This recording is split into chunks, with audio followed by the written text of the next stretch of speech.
बिस्मिल्लाहिर्रहमानिर्रहीम। अस्सलाम वालेकुम अज़ीज़ तलबा, मेरा नाम रईस अहमद है। मैं आपका दोहम जमात रियाजी का उस्ताद हूँ।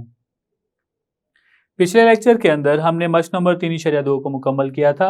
आइए आज निस्बत से मुतालिक चंद अहम चीज़ें पढ़ते हैं, जिसमें हम तीसरा मुतनासिब, चौथा मुतनासिब, वस्फ़िल तनासुब और मुसलसल तनासुब, इनकी तारीफ़ें करेंगे और इनसे मुतालिक एक एक सवाल हल करेंगे। तो बढ़ते हैं हम वाइट बोर्ड की जानिब।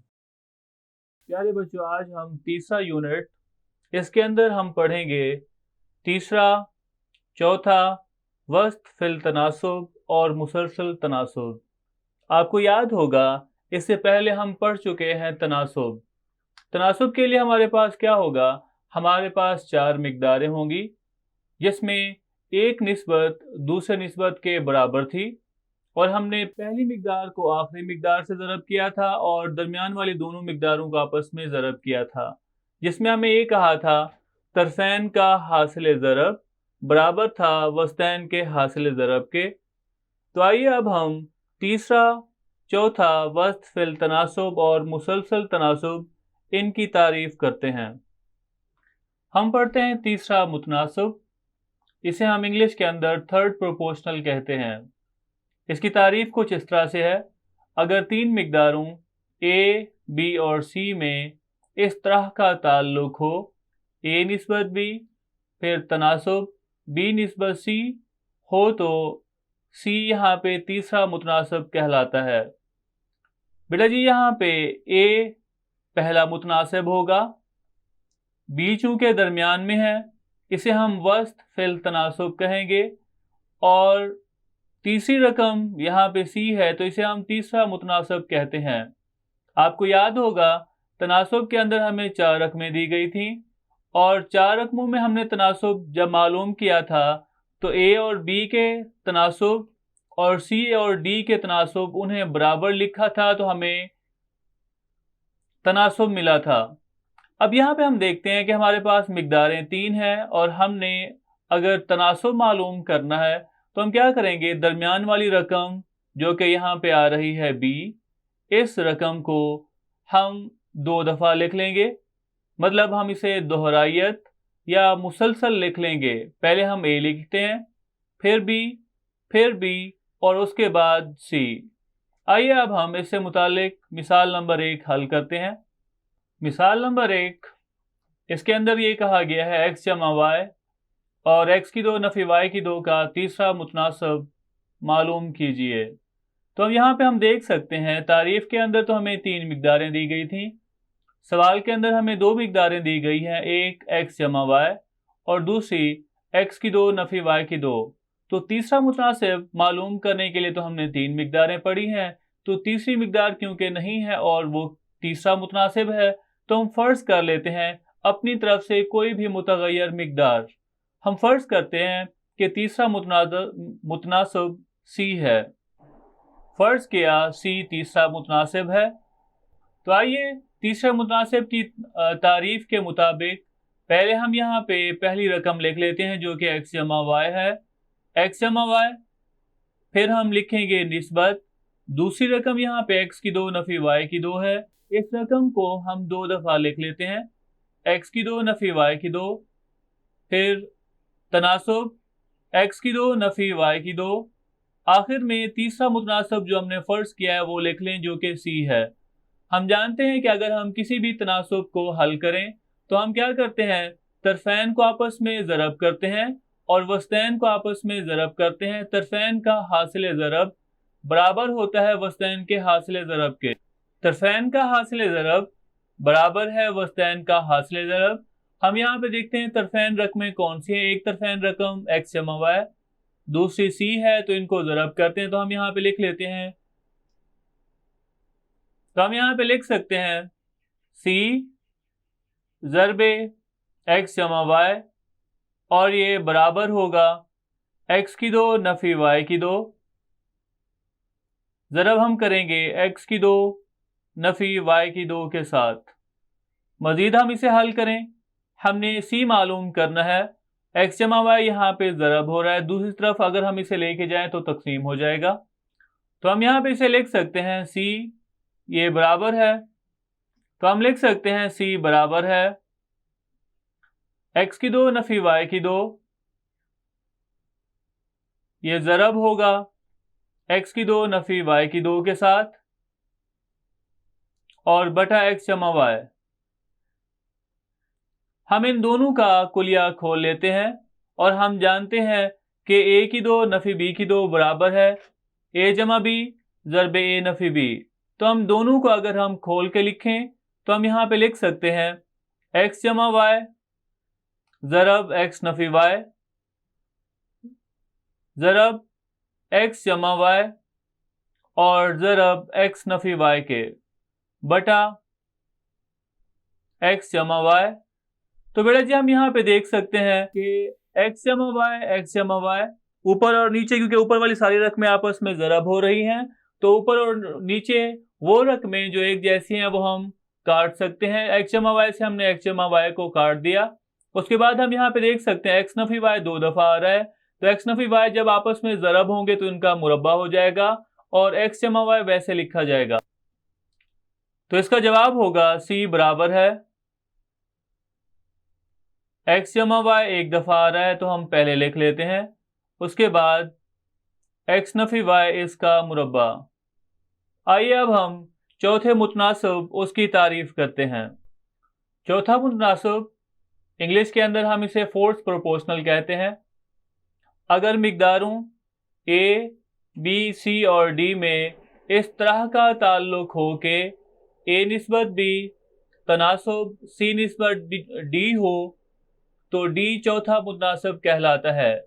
हम जानते हैं पहली मिकदार को हम पहला मुतनासिब कहते हैं, दरमियान वाली जो भी मिकदारें हों उन्हें हम वस्त फिल तनासब कहते हैं और आखिरी मिकदार यहाँ पे है जो कि चौथी मिकदार है, तो इसे हम चौथा मुतनासिब कहते हैं। तो आइए इससे इस तरह का सवाल हम हल करते हैं जो कि मिसाल नंबर 2 है। मिसाल नंबर 2 के अंदर सवाल है a की 3 जमा b की 3। बेटा जी सवाल हल करने से पहले आप ऐसा कीजिए, अपनी अपनी किताबों के ऊपर ये सवाल दुरुस्त कर लीजिए। ये सवाल a की 3 जमा b की 3 नहीं, जबकि यह है a की 3 नफी b की 3। आप ये अपनी अपनी किताबों के ऊपर इसको ठीक कर लें। a की 3 नफी b की 3 a जमा b और a की 2 जमा a b जमा b की 2 का चौथा मुतनासिब मालूम कीजिए। अब यहाँ पे क्योंकि रकमें 3 दी गई हैं, चौथी रकम नहीं है, तो फर्ज कर लेते हैं चौथा मुतनासिब यहाँ पे x है। कोई भी हम मुतगय्यर मिकदार फर्ज कर सकते हैं, लेकिन एक चीज़ का ध्यान रखना है, उस सवाल के अंदर जो मुतगय्यर मिकदारें दी गई हैं उसमें से ना हो। तो हमने यहाँ पे फर्ज कर लिया चौथा मुतनासिब x है। अब हम क्या करते हैं, इसे तनासुब की शक्ल में लिखते हैं। तो पहली रकम a की 3 नफी b की 3 है, वो हम यहाँ पे लिखते हैं a की 3 नफी b की 3, फिर निस्बत a जमा b, तनासुब a की 2 जमा a b जमा b की 2 और आखिर में चौथा मुतनासिब हमने जो फर्ज किया है वो हम लिख लेते हैं। इसे हल करने के लिए तरफैन का हासिल ज़रब बराबर होगा वस्तैन के हासिल ज़रब के। तरफैन का हासिल ज़रब बराबर है वस्तैन का हासिल ज़रब। तो हम तरफैन को ज़रब करते हैं। तरफैन की पहली रकम पहला मुतनासिब a की 3 नफी b की 3 है, इसको आखिरी मिकदार से ज़रब करते हैं। तो हम यहाँ पे लिख सकते हैं x ज़रब a की 3 नफी b की 3 और ये बराबर होगा a जमा b, इसको हम ज़रब करेंगे a की 2 जमा a b जमा b की 2। मजीद हल करने पे अगर हमने x मालूम करना है तो a की 3 नफी b की 3 यहाँ पे ज़रब हो रहा है, दूसरी तरफ हम इसे तकसीम कर देंगे। तो बच्चों हम यहाँ पे लिख सकते हैं x बराबर होगा a जमा b ज़रब a की 2 जमा a b जमा b की 2 बटा a की 3 नफी b की 3। तो बेटा जी हम यहाँ पे क्या करते हैं, a की 3 नफी b की 3 इसका कुलिया लिखते हैं। हम जानते हैं कि इसका कुलिया a की 3 नफी b की 3 किसके बराबर, a की 3 नफी बी की 3 बराबर है ए नफी बी ज़रब ए की 2 जमा ए बी जमा बी की 2। आइए हम ए की 3 नफी बी की 3 की जगह पे ये हम लिखते हैं, तो एक्स बराबर होगा ए जमा बी, ज़रा हम इसे करते हैं ए की 2 जमा ए बी जमा बी की 2 और बटा इस पे तकसीम होने वाली रकम जो है वो है ए नफी बी, और ये इससे ज़रब हो रहा है ए की 2 जमा ए बी जमा बी की 2। वाज़े तौर पर ये ऊपर वाली रकम और नीचे वाली रकम एक जैसी हैं, तो इससे इसको काट देते हैं। बाकी जवाब होगा एक्स बराबर है ए जमा बी बटा ए नफी बी। तो इसका जवाब होगा एक्स बराबर है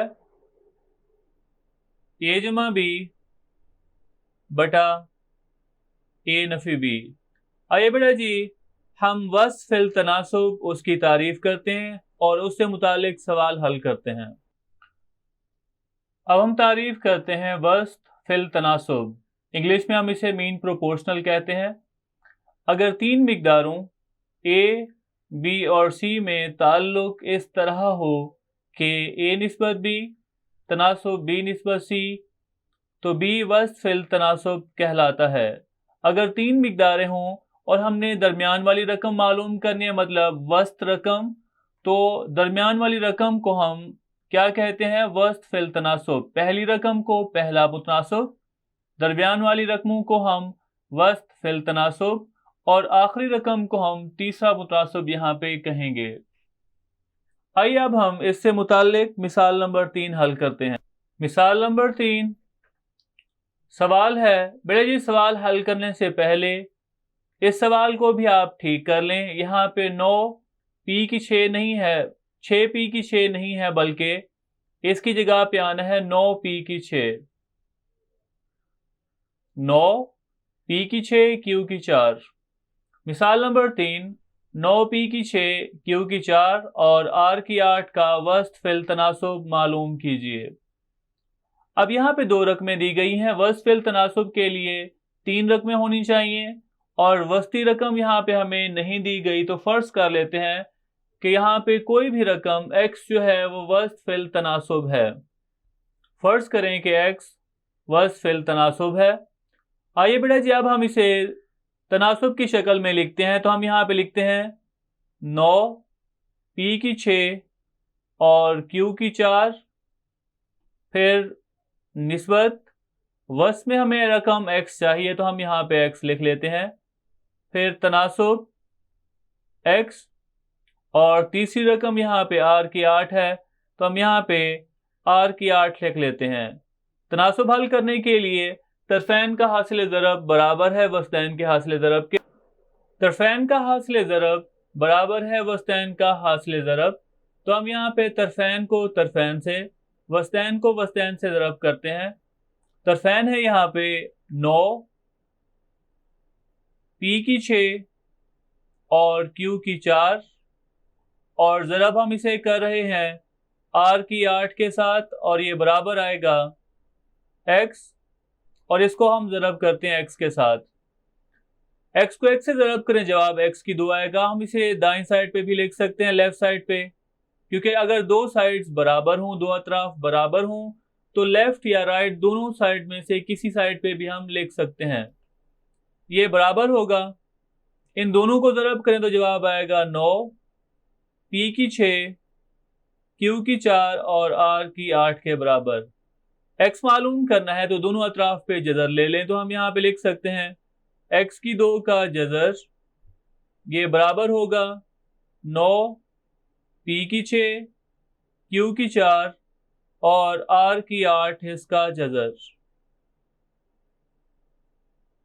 जज़र से मुरब्बा यहाँ पे कट जाएगा तो x बराबर होगा जमा नफी 9 का जज़र कितना होगा जी? बिल्कुल 9 का जज़र होगा 3।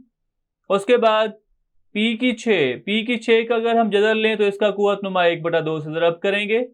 2 को 6 पे तकसीम करें, जवाब आएगा 3, तो हम इसे लिख सकते हैं P की 3। Q की 4 का अगर हम जज़र लें तो 1/2 से ज़रब करें, तो 4 पे 2 तकसीम करें, जवाब 2 आएगा Q की 2। उसके बाद R की 8 है, इसको 1/2 से ज़रब करें 2 दूनी 2 चौके 8, जवाब आएगा 4। तो हम यहाँ पे लिख सकते हैं R की 4, ये इसका जवाब है। आइए हम आखिरी तारीफ करते हैं जो कि मुसलसल तनासुब है, उसके बाद उससे मुताल्लिक सवाल हल करते हैं। अब हम पढ़ते हैं मुसलसल तनासुब। इंग्लिश में हम इसे कॉन्टिन्यूड प्रोपोर्शन कहते हैं। अगर 3 मिकदारों A, B और C में ताल्लुक इस तरह हो कि A निस्बत B तनासुब B निस्बत C, जबकि यहाँ पे पहली रकम तनासुब B निस्बत C, जबकि A यहाँ पे पहला मुतनासुब, B यहाँ पे वस्त फिल तनासुब और C तीसरा मुतनासब हो, तो इन तीनों A, B और C को हम ये कहेंगे कि ये मुसलसल तनासुब में होते हैं। आइए इससे मुताल्लिक मिसाल नंबर 4 हल करते हैं। मिसाल नंबर 4, इसके अंदर कहा गया है अगर 12 P और 3 मुसलसल तनासुब में हों तो P मालूम कीजिए। क्योंकि हमें ये कहा गया है कि ये तीनों रकमें मुसलसल तनासुब में है, इसलिए हम क्या करते हैं, इसे तनासुब की शक्ल में लिख के फिर हम जैसे हल करते हैं किसी तनासुब को, वैसे हम इसे हल कर लेते हैं। चूँकि 12 P और 3 मुसलसल तनासुब में है, इसलिए सबसे पहले हम यहाँ पे पहली रकम लिख लेते हैं 12। उसके बाद जो दरमियान में रकम है वो वस्त में है, उसे हम 2 दफ़ा लिख लेते हैं P तनासुब P और निस्बत 3। तरफैन का हासिल ज़रब बराबर होगा वस्तैन के हासिल ज़रब। तरफैन का हासिल ज़रब बराबर है वस्तैन का हासिल ज़रब, तो तरफैन को तरफैन से ज़रब करें और वस्तैन को वस्तैन से। वस्तैन वाला मैं पहले लिख रहा हूँ, P को P से ज़रब करें तो जवाब आएगा P की 2 बराबर होगा 12 को हम ज़रब करेंगे 3 के साथ, तो P की 2 हम यहाँ पे लिख सकते हैं। 12 को 3 से ज़रब करेंगे, जवाब आएगा 36 के बराबर। P मालूम करने के लिए दोनों अतराफ पे जज़र ले लेते हैं, तो हम यहाँ पे लिखते हैं P की 2 इसका जज़र बराबर है 36 का जज़र। तो हम यहाँ पे लिख लेते हैं P की 2 का जज़र बराबर है 36 का जज़र। जज़र से मुरब्बा कट जाएगा, उसके बाद P बराबर होगा 36 का जज़र 6 के बराबर आता है। तो जब हम जज़र लें किसी मुतग़य्यर मिक़दार का, तो वहाँ पे 2 अलामतें हम लगाते हैं, जमा और नफ़ी। आज का लेक्चर यहाँ पे इख्तिताम पज़ीर हुआ। अल्लाह हाफ़िज़। तो ये था हमारा आज का लेक्चर, जिसके अंदर हमने तीसरा मुतनासिब, चौथा मुतनासिब, वस्फ़ फिल तनासुब और मुसलसल तनासुब इनकी तारीफ़ें की और हमने एक एक मिसाल देकर इनकी वजाहत की। उम्मीद करता हूँ आज का लेक्चर आपको समझ आया होगा। मिलते हैं अगले लेक्चर में।